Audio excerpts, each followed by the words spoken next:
যুক্তরাজ্যে আবারও সন্ত্রাসী হামলা। লন্ডন ব্রিজ ও পাশের বাজারে গাড়ি চাপা ও ছুরিকাঘাতে ৬ জন নিহত, আহত অর্ধশত।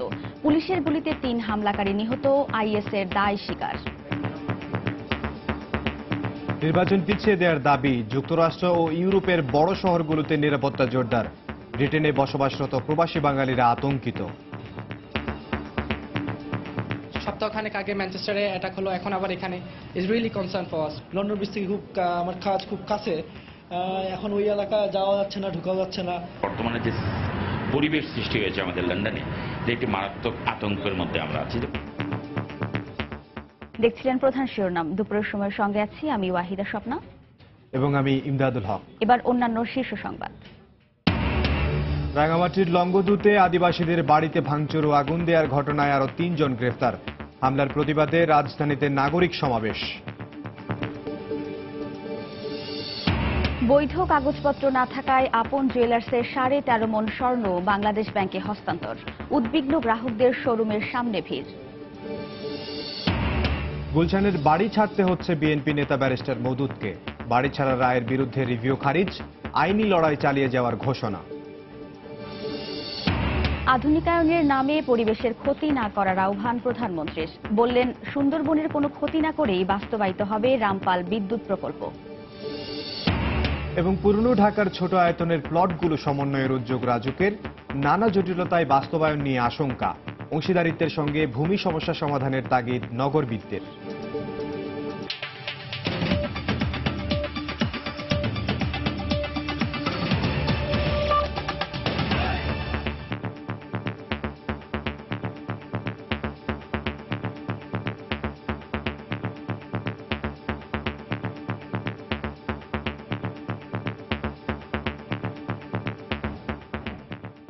শুরুতেই লন্ডন হামলার খবর। যুক্তরাজ্যের লন্ডন ব্রিজ ও পাশের বাজারে হামলার দায় স্বীকার করেছে আইএস। শনিবার রাতে পথচারীদের উপর গাড়ি উঠিয়ে ও ছুরিকাঘাতে ৬ জনের মৃত্যু হয়, আহত হন অর্ধশত। এ ঘটনায় ৩ হামলাকারী নিহত হয়েছে বলে জানিয়েছে পুলিশ। পরিস্থিতি মোকাবিলায় নিরাপত্তা কর্মকর্তাদের সঙ্গে জরুরি বৈঠক ডাকেন প্রধানমন্ত্রী থেরেসা মে। যুক্তরাষ্ট্র, ভারত, ফ্রান্স, জার্মানি সহ বিশ্বের বিভিন্ন দেশের নেতারা এ হামলার নিন্দা জানিয়েছেন। লন্ডন প্রতিনিধি শোয়েব কবিরের রিপোর্টে বিস্তারিত। শনিবার স্থানীয় সময় রাত ৯টা ৪৫ দিকে একটি সাদা গাড়ি লন্ডন ব্রিজের পথচারীদের উপর উঠিয়ে দেওয়ার পর ধারালো ছুরি হাতে হামলা চালায় দুর্বৃত্তরা। এতে সঙ্গে সঙ্গে পুরো এলাকায় আতঙ্ক ছড়িয়ে পড়ে। প্রত্যক্ষদর্শীদের মতে নিখোঁজ রয়েছেন বেশ কয়েকজন। তাদের উদ্ধারে টেমস নদীতে তল্লাশি চালাচ্ছে মেট্রোপলিটন পুলিশ। 2 জন ব্যক্তি আসার পর আমরা তাদের কিছু জিজ্ঞেস করতেই দরজা বন্ধ করে দেয়। এরপর তারা সেখান থেকে পালিয়ে যায়। এর বেশি কিছু আমরা জানি না। হামলাকারীরা পাশের একটি রেস্টুরেন্ট থেকে আমাদের রেস্টুরেন্টে প্রবেশ করে। এরপর দেখি আশপাশের লোকজন চারিদিকে ছোটাছুটি করছে। আমরা কিছু বুঝে ওঠার আগে সেখান থেকে পালিয়ে আসি। আমি যখন গাড়ি নিয়ে এখানে আসলাম তখন পুলিশ আমার গাড়ি থামিয়ে দিল। আমি ভেবেছিলাম হয়তো ট্রাফিক সিগন্যালের কারণে আমার গাড়ি আটকে দিয়েছে। পরে শুনলাম এখানে হামলা চালানো হয়েছে। এই ঘটনার পরপর বন্ধ করে দেওয়া হয়েছে রেলওয়ে স্টেশন, লন্ডন ব্রিজ সহ আশেপাশের সড়কগুলো। আহতদের নিরাপত্তায় হাসপাতালগুলোর বাইরের সড়কগুলো বন্ধ করে দিয়েছে কর্তৃপক্ষ। এই রোডগুলো বন্ধ করে দিয়েছে, তো আমরা এখন যেতে পারছি না। আমি গাড়ি পার্কিং করে রেখেছি, পুলিশ বন্ধ করে দিয়েছে। I don't know actually wire to go, so দেখি কি করা যায়। হয়তোবা অন্য দিক দিয়ে যেতে হতে পারে। বাট 4-5 দিন আগে, মানে সপ্তাহখানেক আগে ম্যানচেস্টারে অ্যাটাক হলো, এখন আবার এখানে। Is really concern for us. London bridge থেকে আমার কাজ খুব কাছে, এখন ওই এলাকা যাওয়া যাচ্ছে না, ঢোকা যাচ্ছে না। আসলে এটা কনসার্ন আমাদের জন্য। একই সময়ে লন্ডন ব্রিজ ছাড়াও বক্স হল, বড় মার্কেট, বড় হাই স্ট্রিট ও সাউথ ওয়ার্ক ব্রিজ এলাকাতেও হামলা চালানো হয়। যদিও পুলিশ বলছে লন্ডন ব্রিজ এবং বড় মার্কেট ছাড়া অন্য ঘটনার সঙ্গে সন্ত্রাসী হামলার যোগসূত্র নেই। আমরা এখানকার সাধারণ মানুষকে নিরাপদ স্থানে সরিয়ে নিয়েছি। এছাড়া শহরের বিভিন্ন গুরুত্বপূর্ণ স্থাপনায় নিরাপত্তা জোরদার করা হয়েছে। ঘটনার পরপরই পুলিশ সদস্যরা দ্রুত ব্যবস্থা গ্রহণ করে। বিষয়টি খতিয়ে দেখতে এবং এর সঙ্গে জড়িতদের খোঁজে গোয়েন্দা বাহিনীর সঙ্গে পুলিশ যৌথভাবে কাজ করছে। এটিকে সন্ত্রাসী হামলা উল্লেখ করে ঘটনার সুষ্ঠু তদন্তের নির্দেশ দিয়েছেন ব্রিটিশ প্রধানমন্ত্রী থেরেসা মে। পরবর্তী করণীয় ঠিক করতে ডাকা হয়েছে জরুরি বৈঠক। এছাড়া হতাহতদের পরিবারের প্রতি গভীর সমবেদনা জানিয়েছেন বিরোধী দল লেবার পার্টির নেতা জেরেমি করবিন। হামলার নিন্দা জানিয়ে এক বিবৃতি দিয়েছেন লন্ডনের মেয়র সাদিক খান। নির্বাচনের 5 দিন আগে লন্ডন ব্রিজে এই সন্ত্রাসী হামলার কারণে কিন্তু পুরো ব্রিটেনের যে নিরাপত্তা ব্যবস্থাকে ভাবি তুলেছে, পাশাপাশি এই আগামীতে যে নির্বাচন নিয়েছে, নির্বাচনের পরিস্থিতি কি হচ্ছে এবং কি দাঁড়াবে সেটি এখন প্রশ্নবিদ্ধ হয়ে দাঁড়িয়েছে। লন্ডন ব্রিজ থেকে শোয়েব কবির, সময় সংবাদ। এদিকে ব্রিটেনে সাধারণ নির্বাচনের আগে 2 সপ্তাহের ব্যবধানে 2টি সন্ত্রাসী হামলার কারণে বেশ চাপে রয়েছেন রাজনীতিবিদরা। এরই মধ্যে নির্বাচন পিছিয়ে দেওয়ারও দাবি উঠেছে। শনিবার রাতে লন্ডনে হামলার পরপরই সামাজিক যোগাযোগ মাধ্যমে ব্রিটিশ নাগরিকরা আগামী বৃহস্পতিবারের নির্বাচন পেছানোর দাবি জানান। গত 22শে মে ম্যানচেস্টারে হামলার পর নির্বাচনী প্রচারণা কয়েকদিন স্থগিত ছিল। শনিবারের হামলার কারণেও নির্বাচনের শেষ মুহূর্তের প্রচারণা বিঘ্নিত হতে পারে বলে ধারণা করা হচ্ছে। অন্যদিকে লন্ডনে আবারও হামলার পর যুক্তরাষ্ট্রের নিউ ইয়র্ক, ওয়াশিংটন ডিসি এবং ইউরোপের বড় শহরগুলোতে নিরাপত্তা জোরদার করা হয়েছে। শনিবার রাতে লন্ডনে হামলার পরপরই নিউ ইয়র্কে অতিরিক্ত পুলিশ মোতায়েন করা হয়। টাইমস স্কয়ার ও আশপাশ সহ বড় বিপণী বিতানগুলোতে নিরাপত্তা জোরদারের কথা জানায় নিউ ইয়র্ক পুলিশ। সন্ত্রাসী হামলা ঠেকাতে পুলিশের বিশেষ ইউনিট টহল জোরদার করেছে। ফ্রান্সের প্যারিস ও বেলজিয়ামের ব্রাসেলসেও সতর্ক অবস্থানে রয়েছে নিরাপত্তা বাহিনী। এছাড়া জার্মানির বড় শহরগুলোতে নিরাপত্তা জোরদারের খবর পাওয়া গেছে। লন্ডন ব্রিজ ও ম্যানচেস্টারে ঘটে যাওয়া ভয়াবহ সন্ত্রাসী হামলায় আতঙ্কিত ব্রিটেনে বসবাসরত প্রবাসী বাঙালিরা। ব্রিটেন সহ ইউরোপের ধর্মপ্রাণ মুসল্লিরা দীর্ঘ সময় রোজা রেখে গভীর রাতে নামাজ শেষ করে বাসায় ফেরেন উদ্বেগ উৎকণ্ঠা নিয়ে। রমজান মাস উপলক্ষে টাওয়ার হ্যামলেটসে অতিরিক্ত পুলিশ মোতায়েন সহ নিরাপত্তা জোরদার করা হয়েছে। লন্ডন প্রতিনিধি শোয়েব কবিরের আরও একটি রিপোর্ট। পবিত্র রমজান মাসে দীর্ঘ 18 ঘন্টা রোজা রাখছেন ব্রিটেন সহ ইউরোপের ধর্মপ্রাণ মুসল্লিরা। এক কাতারে নামাজ আদায় করতে মসজিদে যান সব বয়সীরা। তারা বিশ্বাস করে বাড়ি ফিরতে রাত গভীর হয়ে যায়। বর্তমানে যে পরিবেশ সৃষ্টি হয়েছে আমাদের লন্ডনে, যে একটি মারাত্মক আতঙ্কের মধ্যে আমরা আছি। ফজরের নামাজে এবং তারাবির নামাজ আপনারা জানেন ইস্তাম্বুল মসজিদে প্রায় 5 মিনিটে শেষ হয়। তা আমরা সকলে একটু আতঙ্কের মধ্যে থাকেন এবং আমরা কয়েকজন মিলিত হয়ে যাচ্ছে। যে কোনো ধরনের হামলা এড়াতে সতর্ক থাকার আহ্বান জানিয়েছেন সাবেক শ্যাডো মিনিস্টার রোশনারা আলী। এদিকে নিরাপত্তা জোরদারের আহ্বান জানিয়েছেন প্রবাসী বাঙালিরা। অনেক মসজিদে সিকিউরিটি কোনো ব্যবস্থা নাই, তো আমরা আশা করছি যে প্রত্যেক মসজিদে আমার মনে হয় স্পেশালি একটা টিম রাখার দরকার, যারা খেয়াল রাখবে আর কি কারা মসজিদে এসে আসতেছে এবং কি করতেছে। অ্যালার্ম করার জরুরি নাই, চিন্তা করার জরুরি নাই, একটু ভিজিলেন্স থাকার জরুরি, খেয়াল রাখার জরুরি। যখন বাইরে যাই না একটু চিন্তা করিয়া খেয়াল করিয়া কেয়ারফুলি চলার দরকার। পুরো রমজান মাস জুড়ে লন্ডনে বাংলাদেশি অধ্যুষিত টাওয়ার হ্যামলেটসে ও বিভিন্ন স্থানে নিরাপত্তা ব্যবস্থা জোরদারের কথা জানান মেট্রোপলিটন পুলিশের এই কর্মকর্তা। হামলার বিষয় এড়াতে আমরা কঠোর নিরাপত্তা ব্যবস্থা নিয়েছি। টাওয়ার হ্যামলেটসের মসজিদগুলো ছাড়াও জনগণের নিরাপত্তার স্বার্থে বিশেষ স্থানগুলোতে আমরা অতিরিক্ত পুলিশ মোতায়েন করেছি। পাশাপাশি আমরা সবার সহায়তা কামনা করছি যে কোনো অপ্রীতিকর ঘটনা ঘটলে আমাদের জানানোর জন্য।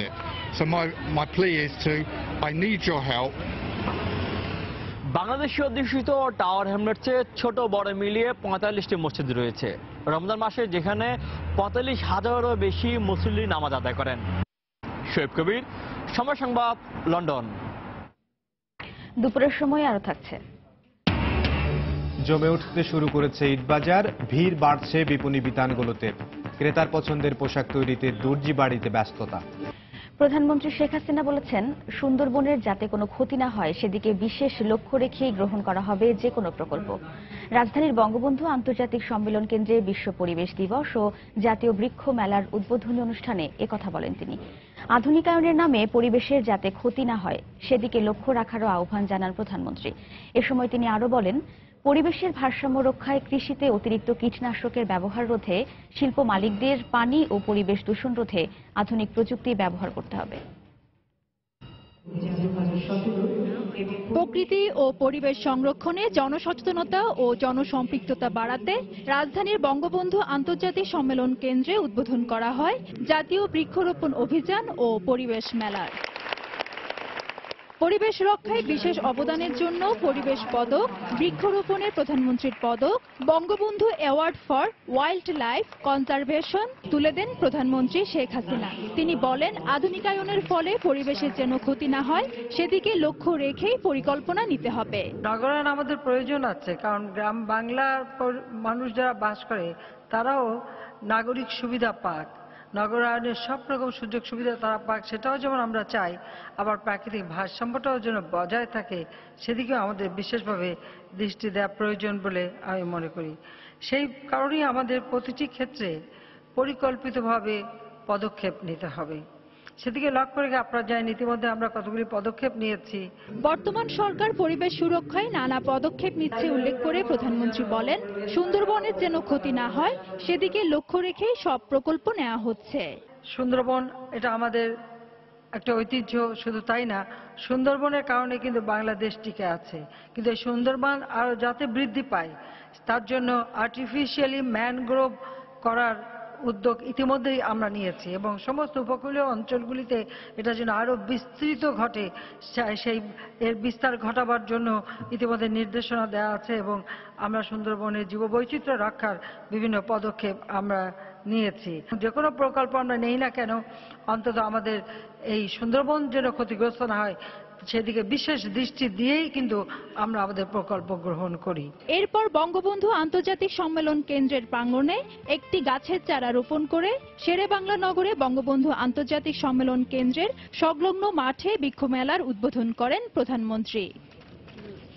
ফেরদৌস লিপি, সময় সংবাদ, ঢাকা। রাঙামাটির লংগদুতে হামলা ও আগুনে ঘরহারাদের অধিকাংশরই দিন কাটছে স্থানীয় মন্দিরে। তবে আদিবাসীদের ঘরে ফেরাতে কাজ করছে সেনাবাহিনী। এদিকে হামলার ঘটনায় আরও ৩ জনকে গ্রেফতার করেছে পুলিশ। সকালে রাঙামাটির লংগদু উপজেলা পরিদর্শন করেছেন পার্বত্য চট্টগ্রাম বিষয়ক প্রতিমন্ত্রী দীপঙ্কর তালুকদার।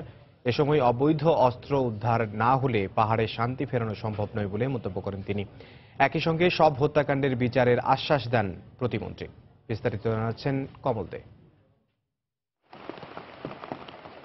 যুবলীগ কর্মী নুরুল ইসলাম নয়ন হত্যাকে কেন্দ্র করে গত 6 দিন ধরে এক অস্বাভাবিক এবং উত্তেজনাকর পরিস্থিতি বিরাজ করছে রাঙ্গামাটির লংগদু উপজেলার।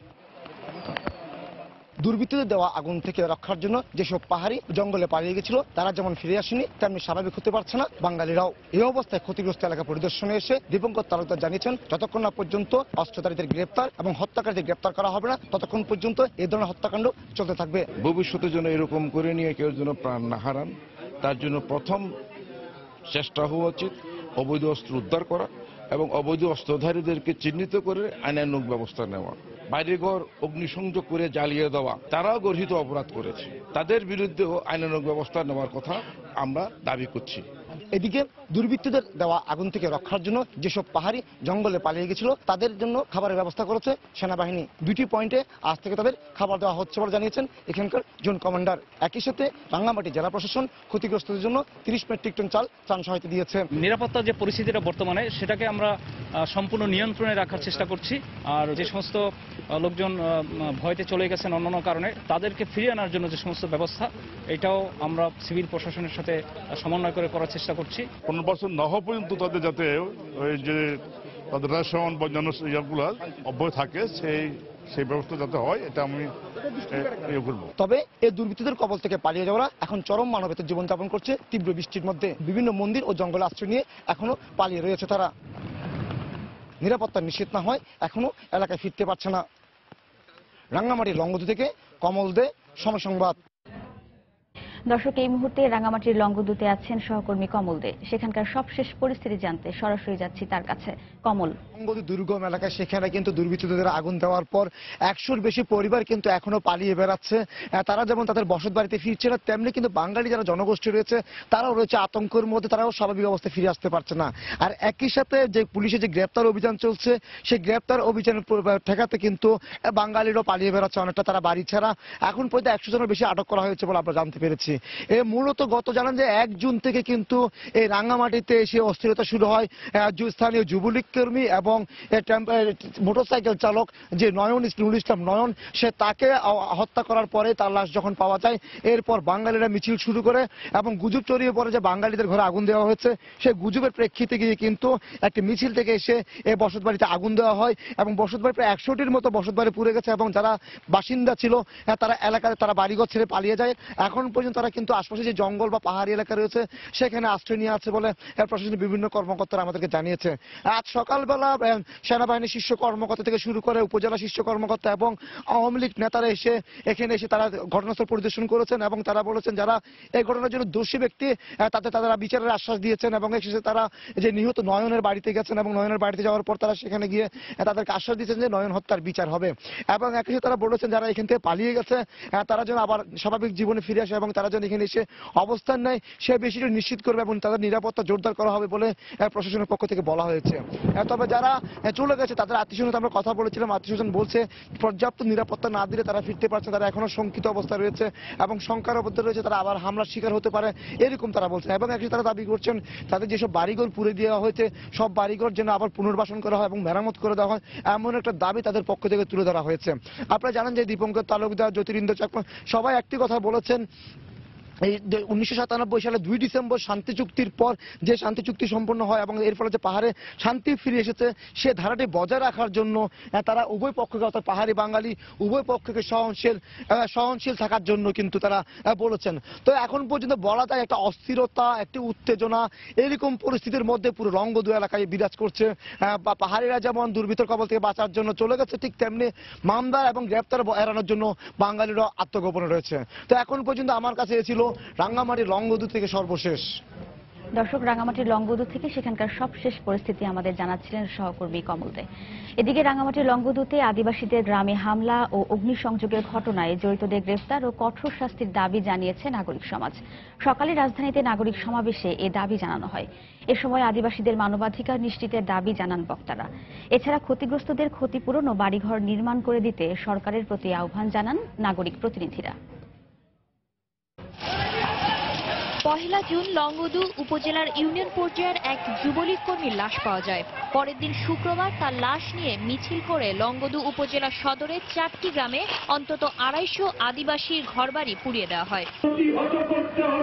এ ঘটনার ধারাবাহিক প্রতিবাদের অংশ হিসেবে রোববার সকালে রাজধানীর শাহবাগে জাতীয় জাদুঘরের সামনে এক নাগরিক প্রতিবাদ সমাবেশে যোগ দেন সমাজের বিভিন্ন স্তরের মানুষ। ছিলেন পার্বত্য 3 জেলার আদিবাসীরাও। এ ঘটনাকে পাহাড়িদের উপর বহুদিনের ধারাবাহিক নির্যাতন ও অত্যাচারের অংশ বলে মনে করেন বক্তারা। একটা খুনের প্রতিবাদ 250 বাড়িঘর পোড়ানোর মধ্য দিয়ে হয় না কখনো। আজকে যদি একজন আদিবাসী ভাই মারা যেত বা বোন, আমরা কি দেখি যে তারা যে বাঙালিদের গ্রাম পুড়িয়ে দিয়েছে? শুধুমাত্র একটি জাতি, একটি সংস্কৃতি, একটি চিন্তা ছাড়া আর কাউকে এখানে টিকতে দেওয়া হবে না। ইসলামের নামে ধর্ম ব্যবসায়ীদের হাতে আমরা রাষ্ট্রটাকে তুলে দেব? একজন যুবলীগের ইউনিয়ন পর্যায়ের নেতা, তার জীবনটা এত মূল্যবান হয়ে গেল যে শত শত জীবন সেখানে ধ্বংস করে দিতে হবে। স্থানীয় প্রশাসনের উদাসীনতাকে দায়ী করে মদতদাতাদের বিরুদ্ধে ব্যবস্থা নিতে সরকারের প্রতি আহ্বান জানান তারা। বিভিন্ন সময়ে পাহাড়ে সমতলে যেখানেই আদিবাসীদের উপরে হামলা হয় তার পেছনে একটা বড় কারণ থাকে, তাদেরকে ভূমি থেকে উচ্ছেদ। রাষ্ট্রীয় মদদে, প্রশাসনের সহযোগিতায়, পুলিশের উপস্থিতিতে মানুষের বাড়িঘরে আগুন জ্বালিয়ে দিয়ে, বাড়িঘর ছাড়খাড় করিয়ে দিয়ে এটা মানবাধিকার লঙ্ঘন করা হয়েছে। আজকে সরকারি দলের ব্যানারে, সরকারি অনুষ্ঠানের ব্যানারে আজকে তারা এই সুযোগটা নিচ্ছে। এই সুযোগটা কারা দিচ্ছে? এটা আজকে বের করে এখানে বিচার বিভাগীয় তদন্ত কমিটি হওয়া উচিত। সমাবেশ শেষে একটি বিক্ষোভ মিছিল শাহবাগ এলাকা প্রদক্ষিণ করে। শাতিলা শারমিন, সময় সংবাদ, ঢাকা। লংগদুর ঘটনায় জড়িত সবাইকে আইনের আওতায় আনা হবে বলে জানিয়েছেন স্বরাষ্ট্রমন্ত্রী আসাদুজ্জামান খান কামাল। দুপুরে সচিবালয়ে সাংবাদিকদের তিনি কথা বলেন। নারায়ণগঞ্জের রূপগঞ্জে বিপুল পরিমাণ অস্ত্র ও গোলাবারুদ উদ্ধারের ঘটনাটি ষড়যন্ত্রের অংশ কিনা তা পূর্ণাঙ্গ তদন্তের পর জানা যাবে বলেও জানান তিনি।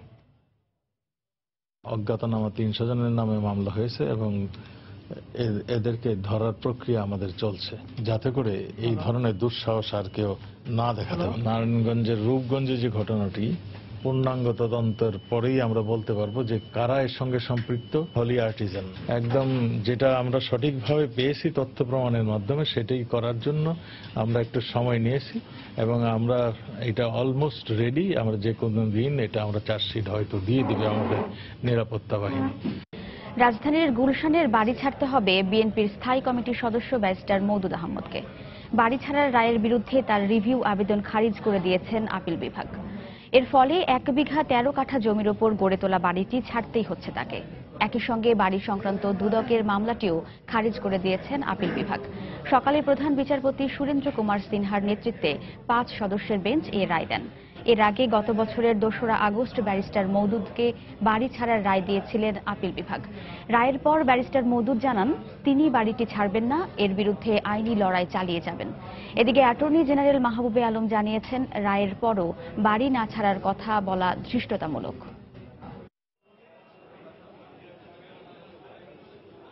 সরকারকে কোনো অধিকার দেয় না এই বাড়ির উপরে, এটা সরকার অন্যভাবে চেষ্টা করবে। আমি এখন আছি ওই বাড়িতে এবং থাকবো। আইনের অনেক দিক আছে, অনেক দিক আছে। আইন আমাকে আশ্রয় দেবে, আইন আমাকে প্রোটেকশন দেবে, আদালত আমাকে প্রোটেকশন দেবে। তার ভাই মঞ্জুর আহমেদের যেখানে কোনো টাইটেল নাই, অধিকার নাই, তার মামলা ডিসমিস হয়ে গেছে সর্বোচ্চ আদালতে, সেখানে এই বাড়িতে উনি যে থাকবেন একজন রাজনৈতিক ব্যক্তিত্ব হিসাবে, এই কথা বলার তো আমি মনে করি এর চেয়ে বড় ধৃষ্টতার হতে পারে না। বৈধ কাগজপত্র দেখাতে না পারায় আপন জুয়েলার্সের 5টি শোরুম থেকে 13.5 মণ স্বর্ণ আনুষ্ঠানিকভাবে জব্দের মাধ্যমে বাংলাদেশ ব্যাংকে হস্তান্তর প্রক্রিয়া চলছে। জব্দকৃত স্বর্ণ ও ডায়মন্ড শুল্ক আইন অনুযায়ী নিষ্পত্তি করা হবে বলে জানিয়েছেন শুল্ক গোয়েন্দারা। এ সময় শোরুমের সামনে ভিড় করতে দেখা গেছে উদ্বিগ্ন গ্রাহকদের। রোববার সকালে রাজধানীর সীমান্ত স্কয়ারে অবস্থিত আপন জুয়েলার্সের শোরুমে অভিযানে যান শুল্ক গোয়েন্দারা। এ সময় সংশ্লিষ্টদের উপস্থিতিতে একে একে খোলা হয় সিলগালা। পরে বৈধ কাগজপত্র দেখাতে না পারায় আনুষ্ঠানিকভাবে অলংকার জব্দ কার্যক্রম শুরু করে সংস্থাটি। একইভাবে রাজধানীর Gulshan DCC market, Gulshan avenue, Uttara ও মৌচাকের শোরুমে শুল্ক গোয়েন্দাদের আলাদা টিম অভিযান চালায়। শুল্ক গোয়েন্দারা জানান ঢাকা কাস্টমস হাউজের শুল্ক গুদামের মাধ্যমে স্বর্ণগুলো বাংলাদেশ ব্যাংকে দেয়া হবে। জব্দকৃত স্বর্ণালংকারের বাজার মূল্য প্রায় 250 কোটি টাকা। ওনাদেরকে সুযোগ দেওয়া হয়েছে কোনো বৈধ কাগজ আছে কিনা সেগুলো দেখানোর জন্য।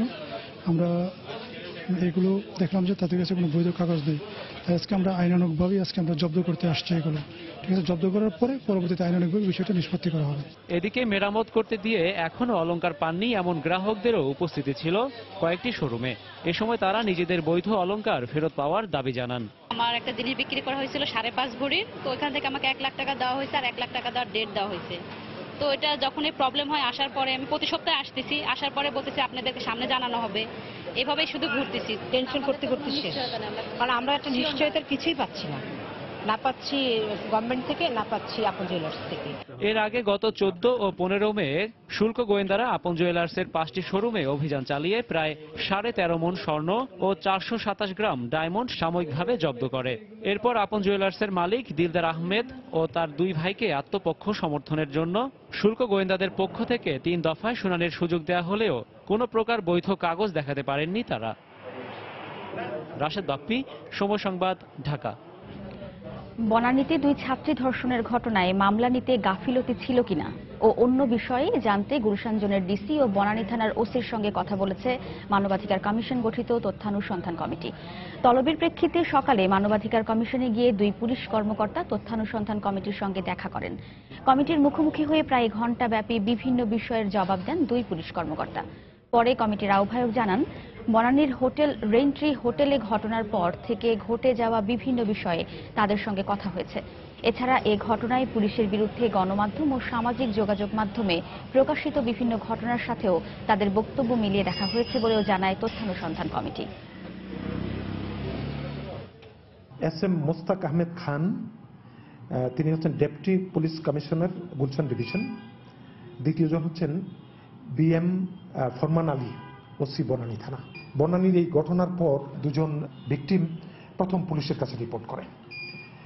সেই থেকে ঘটনার ধারাবাহিকতা, পুলিশের কাছে আসার পর তাদের মামলা নেয়া, পরবর্তীতে মিডিয়াতে অনেক বিষয় এসছে, এখানে মিডিয়ার অনেক তথ্যের সাথে তাদের কিছু কিছু বিষয় মিলিয়ে দেখা, এটি ছিল মূল বিষয় আজকে আমাদের। আরো অনেক বিস্তারিত আলোচনা হয়েছে, কিন্তু তদন্তের সাথে আমরা হয়তো এই মুহূর্তে এটা আপনাদের সামনে বলছি না। সাভারের জঙ্গি আস্তানা থেকে 27 মে অস্ত্র ও বিস্ফোরক উদ্ধারের ঘটনায় জড়িত থাকার অভিযোগে 3 জনকে গ্রেফতার করেছে কাউন্টার টেররিজম ইউনিট। গতকাল থেকে আজ ভোর পর্যন্ত অভিযান চালিয়ে সাভার থেকে 2 জন এবং লক্ষ্মীপুর থেকে 1 জনকে গ্রেফতার করা হয়। দুপুরে ডিএমপির মিডিয়া সেন্টারে সংবাদ সম্মেলনে কাউন্টার টেররিজম ইউনিটের প্রধান জানান, সাভারে অভিযান চালানোর আগেই আস্তানা থেকে যেসব জঙ্গি সরে পড়ে তাদের মধ্যে এই 3 জন ছিল। এছাড়া সাভারের ওই আস্তানায় 90 জেএমবির বর্তমান আমির আয়ুব বাচ্চুর স্ত্রীও ছিল, কিন্তু গ্রেফতারকৃতরা তাকে নিরাপদে সরিয়ে নেয়। পুলিশ আরও জানায়, আয়ুব বাচ্চু ছদ্মনামের এক ব্যক্তি এখন 90 জেএমবির আমির হিসেবে কাজ করছে। সে ছাত্র অবস্থা থেকেই জঙ্গিবাদের সাথে যুক্ত। বয়স 30-এর নিচে, তাকে গ্রেফতারের চেষ্টা অব্যাহত আছে বলেও জানান তিনি। 90 জেএমবির বর্তমান আমির, তার ওয়াইফ যে বাসাটিতে থাকতো, তো মনির হোসেন ওই এলাকায় পুলিশের উপস্থিতি টের পেয়ে আয়ুব বাচ্চুর স্ত্রীকে মনির হোসেন দ্রুত ওখান থেকে সরিয়ে নেয়। এই পুরো প্রক্রিয়াটার সাথে কামাল হোসেন সহযোগী হিসাবে কাজ করে। এদের জিজ্ঞাসাবাদে জানা যায় যে মনির হোসেন এবং তৌহিদুল ইসলাম তুহিন দুইজনই পেশায় ড্রাইভার, গাড়ি চালক, এবং কামাল হোসেন ওই এলাকায় ফিটকারির ব্যবসার আড়ালেই এই 90 জেএমবির কার্যক্রমের সাথে জড়িত ছিল। রাজধানীর পল্টন এলাকা থেকে অজ্ঞান পার্টির 11 সদস্যকে আটক করেছে ঢাকা মহানগর গোয়েন্দা পুলিশ। এছাড়া আলাদা আরও 2টি অভিযানে গুলশান থেকে প্রতারক চক্রের 2 সদস্য এবং বিভিন্ন জায়গা থেকে 3 ভুয়া ডিবি সদস্যকে গ্রেফতার করা হয়েছে। গোয়েন্দা কর্মকর্তারা জানান, গ্রেফতারকৃত অজ্ঞান পার্টির সদস্যরা রাজধানীর বিভিন্ন বাস টার্মিনাল, লঞ্চ টার্মিনাল এবং রেল স্টেশনে কৌশলে সাধারণ যাত্রীদের অজ্ঞান করে সর্বস্ব লুটে নিত। এছাড়া ভুয়া ডিবি ও প্রতারক চক্রের সদস্যরা পুলিশ পরিচয়ে ছিনতাই, চাঁদাবাজি করত। এমনকি পুলিশ ক্লিয়ারেন্স সার্টিফিকেট জাল করার সঙ্গেও জড়িত ছিল তারা।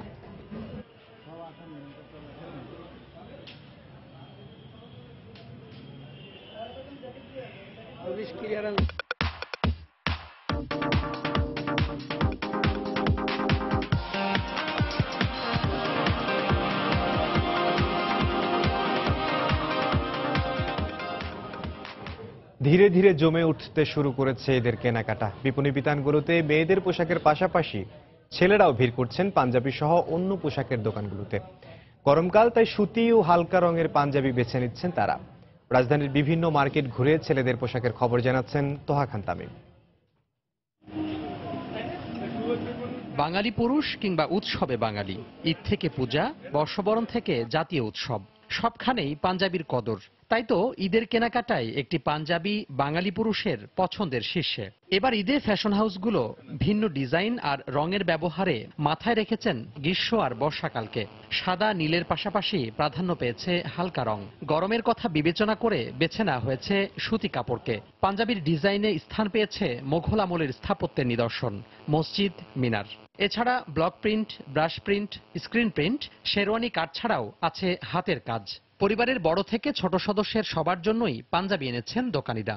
যে কোনো অকেশনে মেয়েরা যেমন শাড়ি, ছেলেরা এরকম পাঞ্জাবি পছন্দ করে। ঈদের মতো একটা ফেস্টিভ্যালে কেনার জন্য পুরুষ হিসেবে, ছেলে হিসেবে পাঞ্জাবিটা প্রেফার করি। আমি টপস কিনেছি, আমার ভাইয়ের জন্য পাঞ্জাবি কিনেছি। ছেলে, বাবা, মেয়ে, ওয়াইফ সবাই মিলে সুন্দর একটা ড্রেসিং, সুন্দর একটা ম্যাচিং। পাঞ্জাবি ছাড়াও চাহিদা রয়েছে জিন্সের প্যান্ট, টি শার্ট, ফতুয়া কিংবা কুর্তার মতো পোশাকের। বিক্রেতারা বলছেন, সাধ্যের মধ্যে ভালো মানের পোশাকে সবার ঈদ উদযাপন আনন্দদায়ক করতে ঈদ আয়োজন এনেছেন তারা। মোগলের স্থাপত্যকে উপরে করে আমাদের প্রোডাক্টগুলো করা হলো। ঈদের বাজার জমে উঠেছে, বেচাকেনা শুরু হয়ে গেছে। সব ওকেশনে যেহেতু পাঞ্জাবি পরা হয়, তাই এবার ঈদের ট্রাই করলাম একটু কুর্তা। হাতের কাজের করা কুর্তাটা বেশি প্রেফার করা হচ্ছে। এবারের ঈদে পছন্দসই একটি পাঞ্জাবি কিনতে ক্রেতাদের গুনতে হবে 1500 থেকে 3500 টাকা পর্যন্ত। আর জিন্সের প্যান্ট পাওয়া যাচ্ছে 1000 থেকে 2500 টাকার মধ্যে। তোহা খান তামিম, সময় সংবাদ, ঢাকা। দর্শক, ঈদকে সামনে রেখে রাজধানীর শপিং মল ও বিপণী বিতানগুলোতে এরই মধ্যে শুরু হয়েছে কেনাকাটা। এই মুহূর্তে রাজধানীর ধানমন্ডি এলাকায় আছেন রিপোর্টার কামরুজ্জামান মামুন। ঈদ কেনাকাটার খবর জানতে সরাসরি যাচ্ছি তার কাছে। মামুন।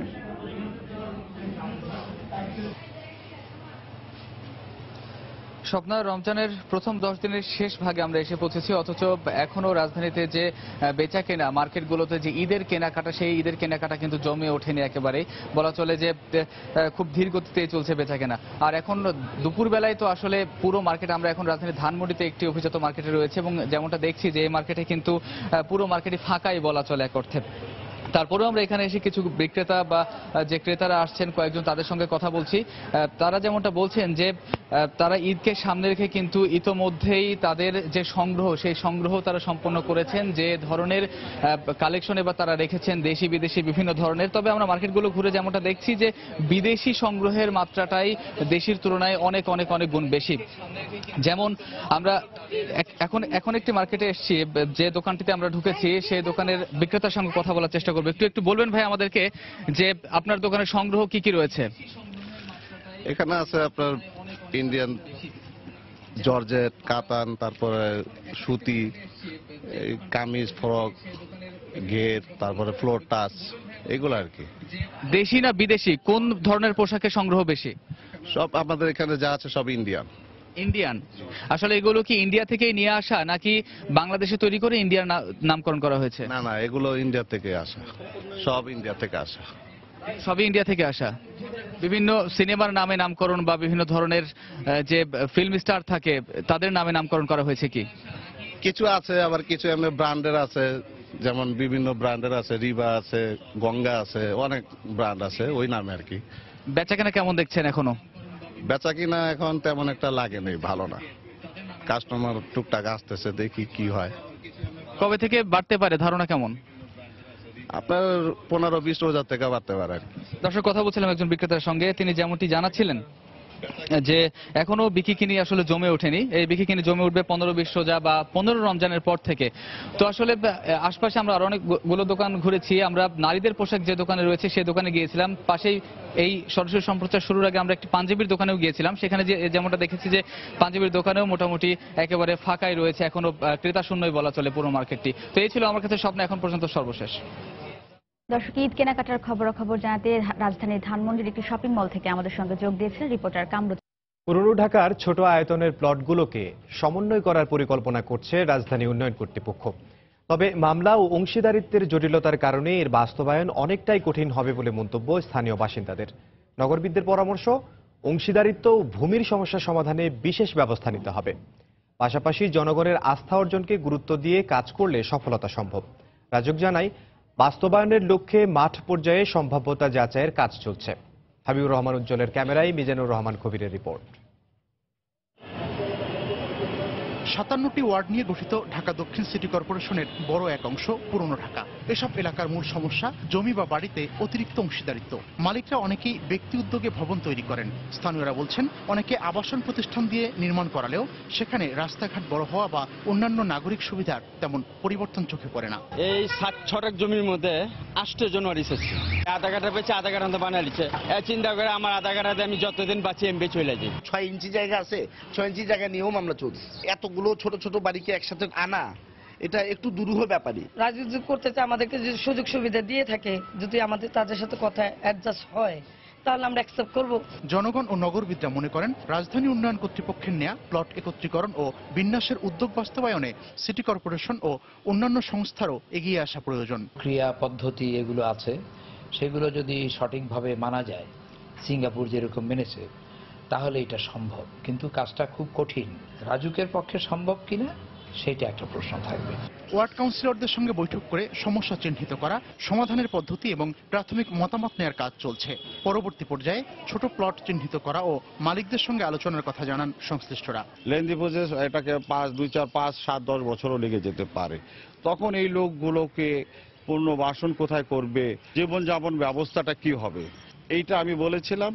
তো ওনারা বললো যে এটা হয়তো আমরা একটা ডিসিশন নিব, নিয়ে হয়তো আমরা এটাকে মতো আগাবো আর কি। ট্যাব যে আমরা করছি সেখানে আমাদের যে লোকাল কমিউনিটির সাথে যখন আমরা মত বিনিময় করছি সেখানে এই ব্যাপারে কিন্তু তারা বেশ উৎসাহ দেখিয়েছেন আর কি, যে অনেকে যে এবার একটা পাইলট প্রজেক্ট নিলে তারা এগিয়ে আসবেন। তো আমরা এটা চিন্তা ভাবনা করছি আর কি। পুরনো ঢাকার ঐতিহ্য সংরক্ষণে গুরুত্ব দিয়ে বাকি অংশে পরিকল্পিত নির্মাণের পরামর্শ নগরবিদদের। এ কাজে রাজুকের তেমন অভিজ্ঞতা না থাকায় জনগণের আস্থা অর্জন অনেক কঠিন হবে বলেও মনে করেন তারা। মিজানুর রহমান খবির, সময় সংবাদ, ঢাকা। হোল্ডিং ট্যাক্স কমানো সহ 4 দফা বাস্তবায়নের দাবিতে রাজশাহীতে নগর ভবন ঘেরাও কর্মসূচি পালন করেছে রাজশাহী রক্ষা সংগ্রাম পরিষদ। সকালে নগরের নিউ মার্কেট এলাকা থেকে বিক্ষোভ মিছিল বের করা হয়। এতে সংগঠনটির নেতাকর্মীরা ছাড়াও বিভিন্ন শ্রেণী পেশার মানুষ অংশ নেন। মিছিল শেষে সিটি কর্পোরেশন চত্বরের সামনে অবস্থান নেন তারা। এ সময় বক্তারা ঐতিহ্যবাহী সোনাদিঘি দখলমুক্ত করা এবং সিটি কর্পোরেশনের আওতায় নির্মাণাধীন বাণিজ্যিক ভবন দ্রুত ব্যবসায়ীদের কাছে হস্তান্তরের দাবি জানান। পরে নগর ভবনের প্রধান ফটক ঘেরাও করেন তারা।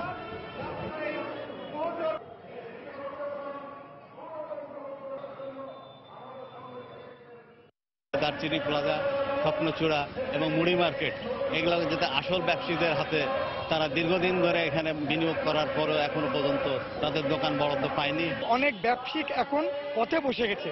আমরা চাই মানবিক দিক থেকে এই সিটি কর্পোরেশন অবশ্যই এই প্রকল্পগুলি দ্রুত বাস্তবায়ন করে বা মানুষের কর্মসংস্থার ব্যবস্থা করুক। রাস্তাঘাটে চালকদের ট্রাফিক আইন মানতে যারা বাধ্য করেন সেই ট্রাফিক পুলিশরাই প্রতিনিয়ত ট্রাফিক আইন লঙ্ঘন করে চলেছেন। উল্টো পাশ দিয়ে হেলমেট ছাড়া মোটরসাইকেল চালানোর পাশাপাশি অধিকাংশ ট্রাফিক সার্জেন্ট ও পুলিশের যানবাহনে নেই কোনো বৈধ কাগজপত্র ও ড্রাইভিং লাইসেন্স। ট্রাফিক আইন লঙ্ঘনে কাউকেই ছাড় দেয়া হয় না দাবি ট্রাফিক বিভাগের। শফিকুল ইসলাম রুবেলের তোলা ছবিতে ওবায়দুল্লাহ মামুনের রিপোর্ট। রাস্তাঘাটে ট্রাফিক আইন বাস্তবায়নে কাজ করেন ট্রাফিক পুলিশ। উল্টো পথে গাড়ি চালানো, গাড়ির বৈধ কাগজপত্র ও ড্রাইভিং লাইসেন্স না থাকায় প্রায়ই মামলার মুখোমুখি হতে হয় সাধারণ মানুষকে। কিন্তু এই ট্রাফিক সার্জেন্টরাই রাস্তা দিয়ে যখন বীর দর্পে হেলমেট ছাড়া উল্টো পথে মোটরসাইকেল চালান, তখন কি আইনের লঙ্ঘন হয় না? রাজধানীর ব্যস্ত সড়কগুলিতে অনেক ট্রাফিক পুলিশ ও সার্জেন্টকে দেখা যায় এই রূপে। একে তো মাথায় হেলমেট নেই, তারপর আবার নিজের ব্যক্তিগত গাড়ির নেই কোনো কাগজপত্র, দেখাতে পারেননি নিজের ড্রাইভিং লাইসেন্স। আপনার তো হেলমেট পরার কথা। গরম লাগতেছে তো বাইক স্টার্ট বন্ধ করে রাখছি, হেলমেটটাও খুলে রাখছি, বাইক চালানোর আগেই করবো। গাড়ি কাগজপত্র রাখেন, একটু দেখান তো বের করে। আমি তো পড়লাম আর এক বিপদ। না বিপদ না, কিছু না, সমস্যা নাই। ক্যামেরা এইভাবে আছে, এক জায়গা যাচ্ছে, আমার নিজেরই একটা ঝামেলার ভিতরে আছে। আইন সবার জন্য সমান, এই আপ্তবাক্যের বাস্তবায়ন করতে হলে আইন শৃঙ্খলা বাহিনীকে জবাবদিহিতার আওতায় আনা জরুরি বলে মনে করেন সাধারণ মানুষ। আইন সবার জন্য সমান, এটাকেই বুঝাইতে হবে এবং এটাকেই দৃষ্টান্তমূলক একটা শাস্তি যদি হয়ে যায়, আমার মনে হয় এটাই বেটার। প্রতিদিন ট্রাফিক আইন বাস্তবায়নে যারা রাস্তাঘাটে কাজ করেন তারাই ট্রাফিক আইনে লঙ্ঘন করছেন অহরহ। আইনজ্ঞরা বলছেন 1861 সালে পুলিশ আইনের সংশোধন ও জবাবদিহিতার আওতায় না আনতে পারলে সেবামূলক এই প্রতিষ্ঠানটি রূপ নেবে ক্ষমতাধর প্রতিষ্ঠানে। ট্রাফিক আইন লঙ্ঘনে পুলিশ, সার্জেন্ট বা আইন শৃঙ্খলা বাহিনীর কাউকে ছাড় দেওয়া হয় না বলে দাবি কর্তৃপক্ষের। যদি আইন শৃঙ্খলা বাহিনী কেউ যদি এই নিয়ম ভঙ্গ করে, তাদের বিরুদ্ধে কিন্তু আইন প্রয়োগ করা হচ্ছে, নিব তা না। কিন্তু আমরা কিন্তু অলরেডি কেউ যদি উল্টা পথে আসে কোনো মোটরসাইকেল নিয়ে, উল্টা পথে কোনো পুলিশের গাড়ি নিয়ে আসলে কিন্তু আমাদের ব্যবস্থা নিচ্ছি। আইন লঙ্ঘনে কি পরিমাণ মামলা বা ব্যবস্থা নেওয়া হয়েছে তা বলতে পারেনি ট্রাফিক বিভাগ। ওবায়দুল্লাহ মামুন, সময় সংবাদ, ঢাকা। দুপুরের সময় এ পর্যায়ে শীর্ষ সংবাদ জানিয়ে দিচ্ছি আরেকবার। যুক্তরাজ্যে আবারও সন্ত্রাসী হামলা। লন্ডন ব্রিজ ও পাশের বাজারে গাড়ি চাপা ও ছুরিকাঘাতে 7 জন নিহত, আহত অর্ধশত। পুলিশের গুলিতে 3 হামলাকারী নিহত। রাঙামাটির লংগদুতে আদিবাসীদের বাড়িতে ভাঙচুর ও আগুন দেওয়ার ঘটনায় আরও 3 জন গ্রেফতার। হামলার প্রতিবাদে রাজধানীতে নাগরিক সমাবেশ। বৈধ কাগজপত্র না থাকায় আপন জুয়েলার্সের 13.5 মণ স্বর্ণ বাংলাদেশ ব্যাংকে হস্তান্তর। উদ্বিগ্ন গ্রাহকদের শোরুমের সামনে ভিড়। গুলশানের বাড়ি ছাড়তে হচ্ছে বিএনপি নেতা ব্যারিস্টার মওদুদকে। বাড়ি ছাড়ার রায়ের বিরুদ্ধে রিভিউ খারিজ, আইনি লড়াই চালিয়ে যাওয়ার ঘোষণা। এবং আধুনিকায়নের নামে পরিবেশের ক্ষতি না করার আহ্বান প্রধানমন্ত্রীর। বললেন, সুন্দরবনের কোনো ক্ষতি না করেই বাস্তবায়িত হবে রামপাল বিদ্যুৎ প্রকল্প। এই ছিল দুপুরের সময়। যে কোনো খবর পেতে ভিজিট করুন সময়নিউজ.tv আর সঙ্গে থাকুন সময়।